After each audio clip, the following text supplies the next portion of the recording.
Elle ne fut pas simplement considérée comme la plus belle femme du monde, elle fut aussi une inventrice de génie. Durant ses pauses sur les différents tournages, Madame réfléchit à de nombreuses inventions. Elle dispose même d'un petit équipement à utiliser dans sa caravane entre les prises. Mais c'est durant la Seconde Guerre qu'elle eut une idée qui impactera la science. À cette époque, l'armée américaine envoie des missiles radioguidés pour détruire les sous-marins allemands. Le problème, ils sont souvent repérés et détournés par l'adversaire. Eddie Lamarr et Georges Anteuil développent un nouveau système de cryptage des communications afin de brouiller l'ennemi. Grâce à un émetteur-récepteur, les torpilles pouvaient changer de fréquence afin de ne pas être détectées par les radars.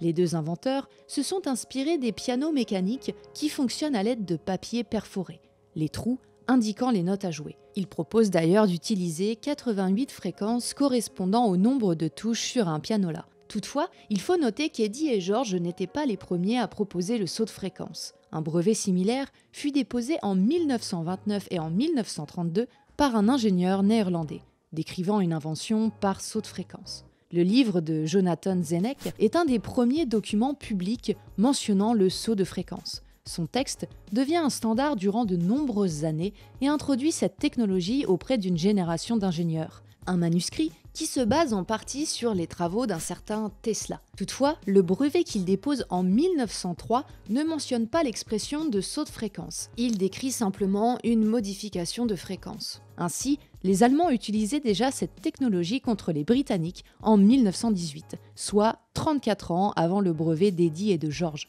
Rappelons qu'Eddie Lamarr fut d'abord marié à un vendeur d'armes très proche du régime nazi.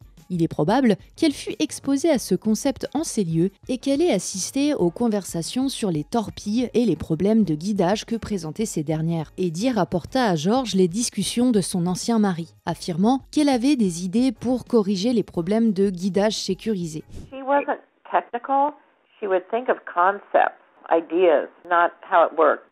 And then somebody like George Antheil would figure out how to implement it into actual working. Les deux inventeurs feront don de leur brevet à l'armée américaine qui ne l'a jamais pris au sérieux. Était-ce dû au fait qu'il provenait d'un compositeur de musique et d'une actrice, ou parce que son adaptation était trop longue et non prioritaire? Le brevet tomba alors dans l'oubli. Ce n'est qu'en 1962 que le brevet fut repris, en utilisant l'électronique plutôt que la mécanique. Et c'est bien pour cela qu'ils ont reçu plusieurs distinctions et que Madame est devenue membre de l'Académie des sciences en Autriche. Alors, Eddie Lamarr a-t-elle inventé le Wi-Fi? Pas tout à fait. Mais le brevet qu'elle dépose avec Georges a servi d'inspiration pour de nombreuses technologies modernes, comme le Wi-Fi, le GPS, le Bluetooth, la téléphonie mobile. Même s'ils ne sont pas des pionniers en termes de saut de fréquence, leur rôle dans le développement de ces techniques est crucial et marque l'histoire de la télécommunication. L'idée n'était pas nouvelle, mais le concept de saut de fréquence de Lamarr l'était. Et tout ça sans avoir reçu la moindre éducation scientifique. I was different, I guess. Maybe I came from a different planet, who knows? Inventions are easy for me to do.